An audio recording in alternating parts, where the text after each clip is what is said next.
aí, pessoal do terceiro ano? Bom, a gente vai estudar agora geografia, tá? A gente vai falar um pouquinho sobre o croquis do bairro, dando continuidade aí ao nosso capítulo 5, que a gente falou um pouquinho sobre as paisagens do bairro. Então a gente vai continuar falando sobre as paisagens, porém a gente vai agora falar como que é o croquis, tá? Vocês vão me acompanhar das páginas 290 até 298. Então olha só. Os elementos que estão presentes nas paisagens dos bairros podem ser representados por meio de um croquis. O que é um croquis? O croquis são desenhos ou esboços feitos aí à mão com base na observação de objetos ou paisagens. Então vocês estão vendo aí a Lagoa Rodrigo de Freitas e o bairro de Ipanema, na cidade do Rio de Janeiro. Então eu vou desenhar um croquis desse bairro. Então eu vou fazer, a representação da paisagem mostrada na fotografia acima. Então eu vou caracterizar os elementos, que estão sendo retratados nessa paisagem. Então olha só, eu coloquei os prédios que tem ao fundo, coloquei as árvores que está aqui mais próximo da beirada, coloquei aqui a lagoa. Então vocês têm que colocar os principais elementos, que são os prédios, as árvores e o rio, tá? E não esqueçam que esses elementos que estão representados na fotografia têm que ser representados no croquis. Página 291 pediu para vocês representarem aí o croquis de Ouro Preto dessa imagem aí, tá? Eu quero que vocês representem esses elementos que estão presentes nessa fotografia. Então vocês vão colocar no fundo essa área verde, essa vegetação. Aqui mais na frente, vocês vão colocar aí as igrejas e as casas. Não esqueçam dessa escada. Não esqueça que bem aqui na frente também tem um pouquinho de vegetação. Então o croquis ele tem que representar aí os objetos que estão na fotografia. Tá joia? Bom, pessoal, nós vamos falar um pouquinho agora sobre a importância da reciclagem para a natureza. Então, conforme a gente já estudou e vocês já sabem, é muito importante, que a gente tenha uma infraestrutura adequada. Só que isso não acontece, tá? Então, em alguns lugares que não tem esse sistema de coleta de lixo, o que acontece? A gente precisa contar aí com sistemas tradicionais de coleta, tá? Que é aqueles que a gente utiliza o caminhão, que carrega todo o nosso, transporta todo o nosso tipo de resíduo até os lixões ou aterros sanitários. E temos também a coleta seletiva de lixo. O que é essa coleta seletiva? Ela é feita com a separação dos resíduos, de acordo com o tipo de material. Então vocês já sabem, por exemplo, que tem algumas latas que ficam em alguns lugares que possuem algumas cores. E essas cores tá representando que tipo de material que a gente vai jogar em cada uma delas. Então, por exemplo, na vermelha a gente vai colocar plástico. Tudo que for pote, pote, saquinho, a gente vai colocar na vermelha. Na azul, somente papéis.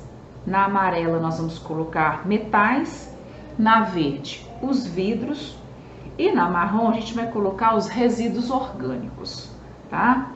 Então, o que são os resíduos orgânicos? São restos de alimentos, galhos e folhas, tá? E resíduos não recicláveis, como o papel higiênico usado, por exemplo, eles devem ser descartados separadamente. A gente não pode colocar aqui nessa embalagem azul não, tá? Então, o que acontece? Olha só, geralmente as pessoas elas geram aí toneladas de lixo todos os dias. Então, o destino dele é retornar de alguma maneira para a natureza. Em alguns casos, o lixo retorna sem nenhum tipo de tratamento e pode causar danos sérios aí para a nossa saúde e para o meio ambiente. Tá? Alguns desses materiais levam pouco tempo para se desintegrar na natureza. Outros já levam centenas de anos.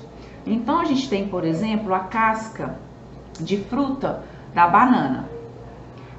a gente tem esse exemplo aí, mas é de todas as frutas, tá, gente? Casca de fruta no geral. A gente tá com esse exemplo da banana, porque é o do desenho.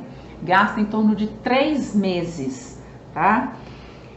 O papel, ele gasta em torno de 3 a 6 meses. E os plásticos, por exemplo, como as garrafas PETs, gastam em torno de 400 anos para poder se desintegrar na natureza.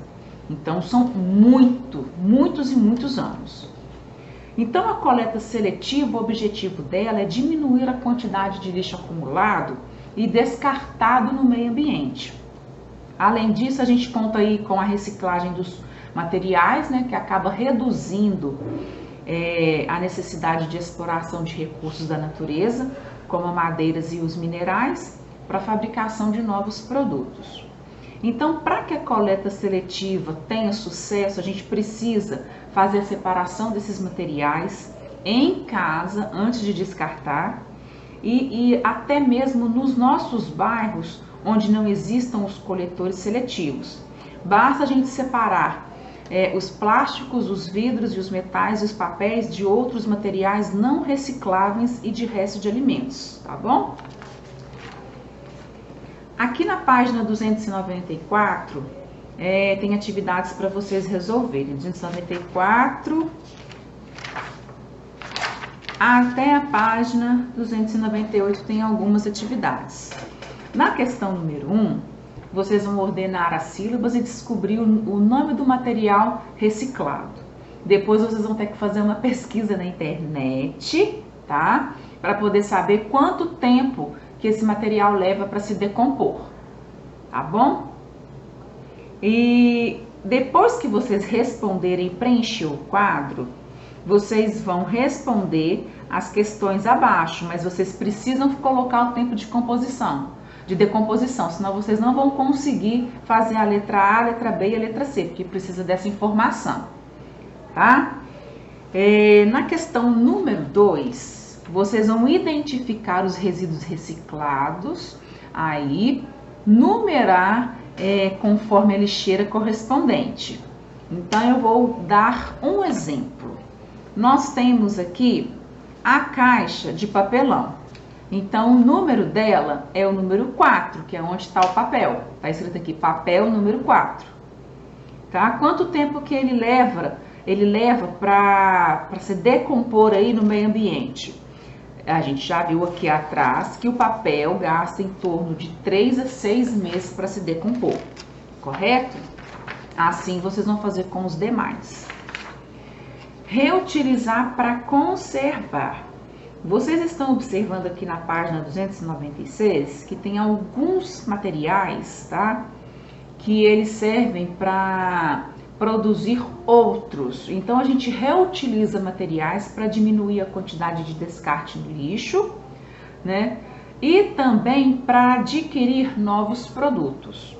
Então, por exemplo, esse carrinho aqui foi feito com a garrafa PET, tá?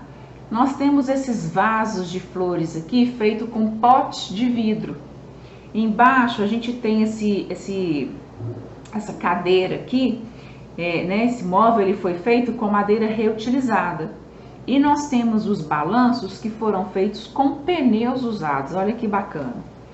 Eu quero saber de vocês de que maneira vocês poderiam reutilizar os materiais em sua moradia. E como vocês e os seus colegas podem melhorar o meio ambiente da escola na qual estudam reutilizando os materiais. Então eu vou deixar para vocês refletir sobre essas duas perguntas, tá? Para a gente poder depois, na hora da live, a gente vai voltar nessas questões e vocês vão me contar. Se vocês quiserem escrever aí para vocês não esquecerem, esse espaço aí dá, tá? Ele é o suficiente. Na página 297 também tem mais atividade para vocês fazerem. Na questão 1, na letra B, pediu para vocês pesquisarem 2 materiais que podem ser reutilizados. Vocês vão desenhar ou descrever a nova utilidade desse material, tá bom? Que vocês vão escrever o nome aqui para mim. Na questão número 2, vocês vão observar as fotografias, né, que retratam materiais que podem ser reutilizados.